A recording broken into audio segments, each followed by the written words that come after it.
Babae, nagsagawa ng breast reduction para sa kanyang natural at napakasakit na 36N na dibdib. May mga babaeng gustong magpalaki ng boobs at papayag silang dumaan sa masakit na operasyon para makamit ito.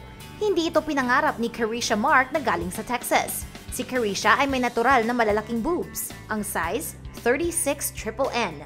Umabot ang mga ito sa kanyang bewang at nagdala ng sakit sa kanyang dibdib at leeg at nagkaroon din siya ng mga migraines.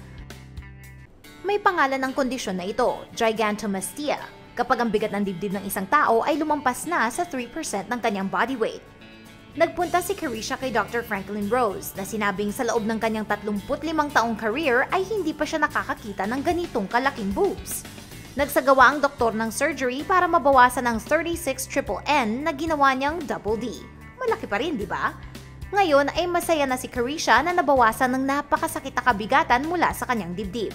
Ano naman daw ang gusto niyang gawin pagkatapos? Bumili ng magandang bra at isang strapless dress. Congrats, Carisha!